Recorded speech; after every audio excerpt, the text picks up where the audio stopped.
मेहनत, संकल्प और तीसरी चीज आपका अनुशासन, ये साथ में बहुत जरूरी है।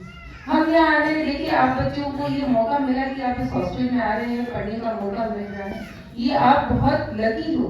नहीं तो बहुत सारे ऐसे बच्चे हैं जिनको मौका ही नहीं मिलता, टैलेंट है लेकिन आगे नहीं पढ़ पाती। लेकिन आपकी ये जो आज माताएं आई हैं, मैं उनको धन्यवाद देती हूँ कि आपने अपनी बच्चियों को इतनी दूर पढ़ने के लिए भेजा, आपको ये मौका मिला है।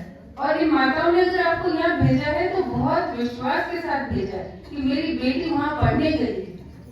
आपके इनके विश्वास को तोड़ना नहीं, आपको यहाँ पढ़ना है, मेहनत करनी है और अपना नाम रोशन करना है।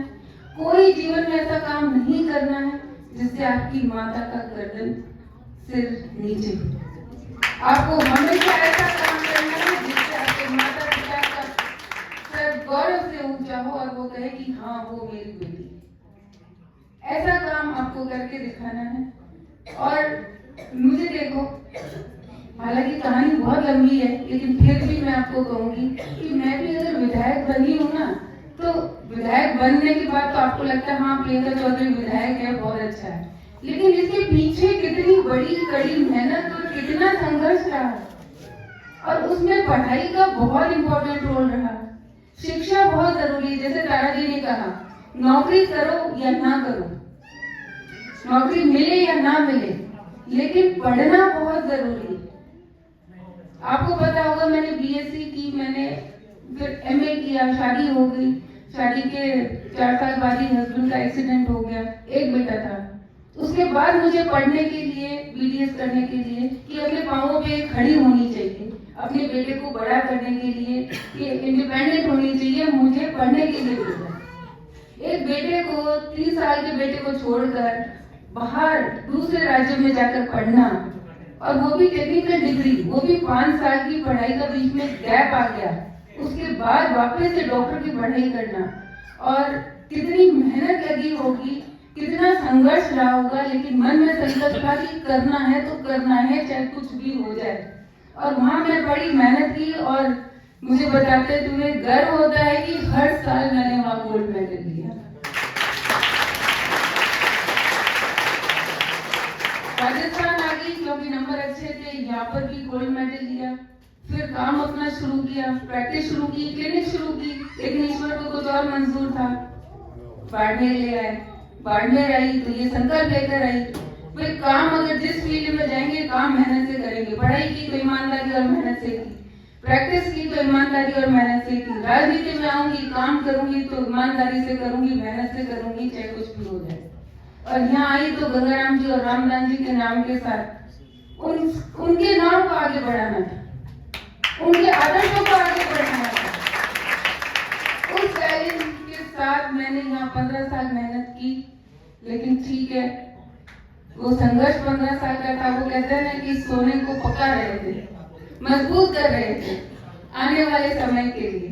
इसलिए कभी परेशानी आए तो घबराना मत, इसका मतलब ये है कि ईश्वर आपको कोई अच्छी चीज के लिए तैयार कर रहा है। उन चुनौतियों को पार कर जाना, हिम्मत से पार कर जाना। और फिर मैं मानती हूँ कि सबसे बड़ा रोल मेरी बहनों का और मेरी बेटियों का है, जिन्होंने मजबूती के साथ इस विधानसभा चुनाव में मेरा साथ दिया, मुझे विधायक बनाया, मुझे आशीर्वाद दिया। और मैं आपको विश्वास दिलाती हूँ, आपकी ये बेटी कभी आपका सिर झुकने नहीं देगी। बाड़मेर के अंदर जितना विकास का काम बन पड़ेगा, जितना शिक्षा के क्षेत्र में बन पड़ेगा, मैं हमेशा आपके साथ हूँ। इसीलिए मैंने कहा हॉस्टल में और क्या चाहिए, मेरी तरफ से बेटियों की शिक्षा के लिए मैं सबसे आगे हूँ। क्योंकि स्वर्गीय गंगाराम जी चौधरी ने पहली बार बालिका छात्रावास की स्थापना की थी, यही सबके साथ की थी कि मेरी बेटियां पढ़नी चाहिए। और जैसा अभी कहा कि बेटा, मेरे तो एक बेटा है, बेटियां नहीं है, ईश्वर ने मुझे बहुत सारी बेटियां दे दी, इसके लिए उनको धन्यवाद है। और मैं जितना भी करूं कम है। आपकी जो भी डिमांड होगी, कोई भी समस्या हो, सिर्फ इतना ही नहीं, आगे भी कोई भी समस्या हो, आप कभी भी मुझे बोल सकते हैं, मैं आपकी हर तरह से मदद करने को हमेशा तैयार हूँ। और शिक्षा के क्षेत्र में बताना चाहूंगी आदरणीय कांतेर साहब को भी कि अंतरी स्कूल में भी मैंने 3 रूम दिए हैं, वो बनने अभी शुरू होंगे। और करीब करीब मैंने बाड़मेर विधानसभा के जो हैं करीब 60 स्कूलों के अंदर किसी में 1 हॉल दिया है, किसी में 2 हॉल दिया है, यूं करके हमने मतलब करीब 50 के करीब कक्षा रूम हमने सारे पूरे पार्लियामेंट विधानसभा क्षेत्र के अंदर पूरा हमने दिया है, क्योंकि मेरा मानना है कि शिक्षा ही सबसे बड़ी ताकत है और हमारी बच्चियों को, बेटियों को, बेटों को पढ़ने का पूरा मौका अवसर मिलना चाहिए। और इस मौके पर मैं आदरणीय मुख्यमंत्री वजुला जी को भी जरूर धन्यवाद दूंगी, क्योंकि बहुत सारी स्कूलें जैसे आपने कहा ये जर्जर है, लेकिन गाँवों की बहुत सारी स्कूलें थी जो जर्जर स्थिति में थी।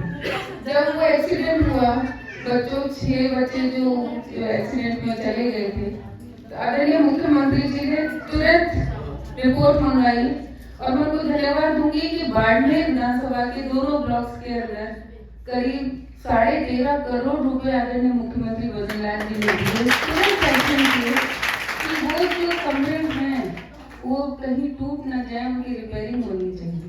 देखिए, ये है संवेदनशीलता, ये है सक्रियता कि कोई शिक्षा के बारे में सोच रहा है, काम कर रहा है। और मैं आपको फिर से एक बार सबको बहुत बहुत धन्यवाद देती हूँ। यहाँ आकर मुझे बहुत अच्छा लगा, ऐसा लगा मेरे परिवार के बीच में आई हूँ, मेरी बेटियों के बीच में आई हूँ। और आपने बहुत लेट बुलाया, बुलाते रहा करो, जल्दी जल्दी बुलाओ, आते रहेंगे तो समस्याएं का और पता चलता रहेगा और समाधान भी होता रहेगा। और बहुत खुशी हुई कि मेरी ये बेटियां एक तरफ पढ़ रही हैं और एक तरफ भजन भी गा रही हैं। ये अपनी संस्कृति है, इस संस्कृति को बचा के रखना है। वो बेटी राधा ने जो नृत्य किया, कालबेलिया नृत्य, ये हमारी संस्कृति है और आपने इस संस्कृति को हमारे आने वाली पीढ़ी आगे लेकर जा रही है। जयंती को सबने सुना है, हमारी जयंती यहाँ की ऐसी होनी चाहिए। ये हमारे संस्कारों को साथ लेकर चले, हमारी संस्कृति को साथ लेकर चले। इसलिए मैं आप सब बेटियों को बहुत बहुत बधाई देती हूँ। यहाँ आकर मुझे बहुत अच्छा लगा और फिर मिलते रहेंगे। और आपकी परीक्षा है तो आप सबको बहुत बहुत शुभकामनाएं हैं। घबराना नहीं, एग्जाम का पेपर हाथ में आएगा, घबराना नहीं, डरना नहीं, जितना आता है मजबूती के साथ, कॉन्फिडेंस के साथ लिख कर आना, पढ़ते रहना।